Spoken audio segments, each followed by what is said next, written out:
천연두에 걸린 남편을 간호하던 앤 여왕은 터져버린 눈물을 참을 수가 없었다. 남편과 같이 천연두를 앓던 어린 두 딸이 며칠 전 사망하였기 때문이다. 몇 번의 유산과 사상 끝에 간신히 얻은 두 딸을 잃은 부부는 서로 부둥켜 안고 위로해주는 것밖에는 할 게 없었다. 잉글랜드와 스코틀랜드의 첫 통합 왕국인 그레이트 브리튼의 첫 번째 왕이었던 앤 여왕. 하지만 19번의 임신을 했으나 10살을 넘기지 못하고 모두 사망한 자식들을 보며 그녀는 과연 행복했을까? 또한 친언니를 버리고 친구를 선택한 그녀의 선택은 과연 옳았던 것일까? 욕망과 애증이 뱀처럼 꿈틀거렸던 17세기 잉글랜드의 그녀들을 만나도록 해보자. Love for History Channel. 17세기 초 영국 왕정과 의회는 심각한 문제에 직면하게 된다. 찰스 2세 사망 후 왕위에 오른 제임스 2세의 카톨릭 선언과 함께 그의 새 왕비가 임신을 하였기 때문이다. 개신교를 믿고 있었던 당시 영국의 지도자와 성직자들에게 지옥의 문이 열릴 참이었던 것이다. 하지만 그들이 운이 좋았던 점은 제임스 2세의 두 명의 딸이었던 앤과 그의 언니 메리는 독실한 개신교도였다는 것이다. 그녀들 역시 잉글랜드가 카톨릭 국가가 되는 걸 보고만 있을 수는 없었다. 먼저 행동에 옮긴 건 동생 앤이었다. 영국 왕가에서는 새로운 아이가 태어날 때 왕족 친족들의 입하에 출산을 하는 관습이 있었다. 아이를 빼돌리거나 바꿔치기를 사전에 막는 하나의 증인 역할을 했던 것이다. 이복 동생의 출산 소식에 당연히 앤도 초청을 받게 된다. 하지만 앤은 유산 후유증을 위한 요양을 핑계로 참석을 거부하게 된다. 개신교의 유일한 공식 증인이자 메신저였던 앤의 불출석은 심각한 사태를 맞게 된다. 제임스 2세의 새로 태어난 왕자가 피도 안 섞인 가짜라는 소문이 전 잉글랜드 지역에 터져버린 것이다. 출산 당일 워밍팬 안에 아기를 숨겨 궁궐 안에 들어가는 걸 본 목격자까지 나오면서 소문은 일파만파 걷잡을 수 없이 커지게 된다. 무엇보다 출산 전 공공연히 왕자가 태어날 것이라고 자랑하던 제임스 2세의 입방정이 이러한 소문에 기름을 부은 격이 되었다. 이것이 영국에서 그 유명한 워밍팬 스캔들이다. 앤은 결혼해서 네덜란드에 살고 있는 언니 메리에게 한 통의 편지를 보내게 된다. 소문 들었음? 대박! 네덜란드에 소문 좀 내줘 언니? 이에 언니 메리의 답장은 이랬다. 카톨릭에 영국을 내줄 순 없지? 황보랑 얘기 끝냈음. 개신교 오렌지 군단에 신맛을 보여줄 거야. 메리와 그의 남편이었던 오렌지공 윌리엄은 잉글랜드 침공을 착실히 준비하였다. 당시 네덜란드 총사령관이었던 윌리엄은 전 유럽 개신교의 수문장으로 불리던 영웅이었다. 잉글랜드 왕위 계승 1순위였던 메리는 잉글랜드 개신교와 의회의 전폭적인 지원을 받았던 것이다. 1688년 11월 7일 잉글랜드에 상륙한 네덜란드 군대는 큰 유혈 사태 없이 런던까지 진군하게 된다. 잉글랜드 의회와 민심을 잃은 제임스 2세는 그의 딸과 사위에게 항복을 선언하고 프랑스로 도주하게 된다. 이 사건을 우리는 명예혁명이라고 부른다. 권리장전에 서명한 메리와 윌리엄은 동시에 잉글랜드 왕으로 추대된다. 성공적으로 끝난 것 같던 두 자매의 공조는 또 다른 변수로 인해 변곡점을 맞게 된다. 그 변수는 바로 앤의 오랜 친구였던 사라 제닝스였다.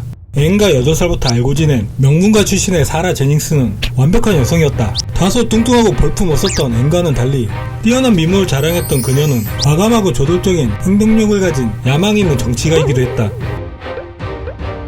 잉글랜드의 전쟁 영웅이었던 존 처칠과 결혼하면서 그녀의 스펙은 완벽해진다. 반면 메리 2세 여왕은 이러한 사라와 그의 남편인 처칠경을 신뢰하지 않았다. 아버지의 신복이었던 존 처칠경의 배신으로 정권을 잡았지만 오히려 그러한 전력이 메리 2세를 불안하게 했던 것이다. 그러던 중 프랑스로 추방된 아버지 제임스 2세와 처칠경의 내통설이 터져나오게 된다. 메리 2세는 처칠경을 런던탑에 수감시키고 그의 부인 사라 또한 궁에서 추방하게 된다. 하지만 동생 앤이 이에 강력히 반대하며 언니에게 맞서게 된다. 언니, 왜 내 절친을 괴롭혀? 누구 때문에 왕이 된 건데? 동생아, 정신 차려라. 두 연놈이 우리를 가지고 노는 거 안 보이니? 결국 친구의 손을 들어준 앤은 언니가 있던 왕궁에서 뛰쳐나온 뒤로는 두 번 다시 언니와 상대하지 않았다. 2년 후 메리 2세는 천연두로 급작스레 사망하고 그녀의 형부였던 윌리엄 왕마저 8년 후 사망하게 된다.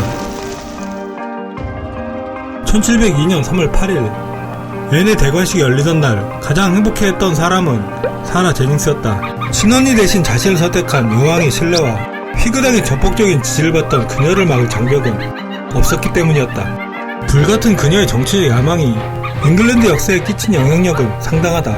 스페인 왕위 계승 전쟁의 주도적 역할을 담당하였으며 그녀에게 필요한 부분 직접 만들어 왕비에게 공포하게 하였다. 또한 블레넘 궁전 등의 건축 사업에도 깊이 관여하였다. 식을 줄 모르던 그녀의 정치적 욕망은 앤 여왕을 점점 힘들게 하였다. 여왕을 더 힘들게 했던 건 사라의 거침없는 행동과 말이었다. 사라는 주위에 상관없이 앤 여왕에게 화를 내거나 면박을 줘서 여왕이 눈물을 흘리게 할 정도였었다고 한다. 주종이 바뀐 듯한 불편한 그 둘의 관계에 새로운 변수가 발생하게 된다. 사촌 누나인 사라의 추천으로 궁궐에 들어온 다정다감한 에비게일 때문이었다. 사려 깊은 에비게일에게 이끌린 여왕은 사라 몰래 우정과 정치적 교감을 나누게 된다. 에비게일 결혼식의 증인으로 여왕이 나섰을 때 이 둘의 관계를 처음 알게 된 사라는 뒤통수를 맞은 기분이었다. 왕비를 독차지했던 그녀의 위치가 흔들릴 것이라는 본능의 경고였던 것이다. 특히 에비게일은 처칠 가문의 반대파인 토리당의 지원을 받는 정치적 경쟁자를 의미하기도 했었다. 에비게일과 여왕에 대한 사라의 질투와 분노심은 막장 드라마급의 클래스를 보여주게 된다. 어느 날 궁정에서 사라는 여왕을 죽일 듯이 노려보고 있었다. 그녀가 골라주었던 보석과는 다른 보석을 차고 나왔기 때문이다. 해명하는 앤 여왕을 향해 닥치라는 소리를 지르며 저주를 퍼붓는 사라를 말릴 수 있는 사람은 주변에 아무도 없었다. 물론 당사자인 여왕마저도 말이다. 또한 렉싱턴 궁전 내 본인의 전용방을 에비게일에게 내준 사건이 발생하자 앤 여왕을 협박까지 하게 된다. 앤 여왕과 에비게일을 떠올리게 하는 음란한 동성애 시를 들이대며 민심을 걱정하라는 조언 아닌 조언을 해주었던 것이다. 물론 그 음란한 시는 본인이 돈을 주고 시인에게서 얻어낸 가짜 찌라시였다. 이러한 아슬아슬한 그녀들의 관계는 앤의 남편이 사망하면서 종착역으로 달려가게 된다. 왕비의 뒤에서 묵묵히 지탱해주던 조지 공작의 갑작스러운 죽음은 그녀에게 큰 정신적 충격을 안겨주게 된다. 또한 잦은 유산과 비만으로 인해 그녀는 휠체어 없이는 침대 밖을 나갈 수 없는 지경에까지 이르게 된다. 심신이 무너진 여왕의 가슴에 비수를 꽂은 건 역시 사라의 몫이었다. 죽은 남편을 잊어야 한다는 이유로 그녀의 방에 있던 조지경의 초상화를 가져가 버린 것이었다. 이에 애는 화를 내며 돌려달라 했지만 사라는 에비게일에게나 징징대라며 비아냥거렸다. 이후 앤 여왕은 존 처칠에게 부탁 편지를 보내게 되고 1710년 4월 6일 사라가 궁에 직접 들어간 후 둘은 완전히 결별하게 된다. 40년간 이어져온 그들의 우정은 그렇게 끝나버린 것이다. 둘이 결별하고 8년 후 앤 여왕은 뇌출혈로 쓰러진 지 이틀 만에 사망하게 된다. 에비게일은 앤 여왕 사후 고향에 내려가 조용한 여생을 보냈다고 한다. 사라 제닝스는 82세까지 장수하며 부와 명예를 누리고 살았다. 사라는 앤 여왕 사후 영국 왕실과 관련된 여러 권의 해고록을 썼다.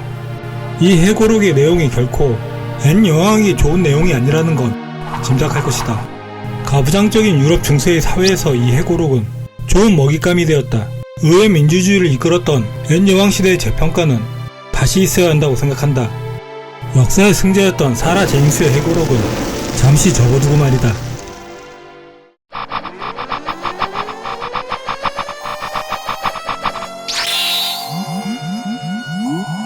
This is the emergency broadcast system. The solution is advising that you stay in your home. Love the History Channel. We shall walk.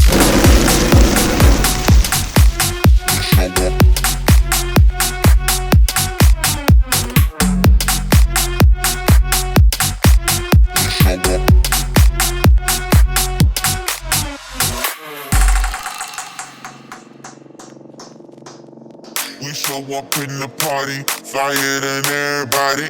We show up in the party.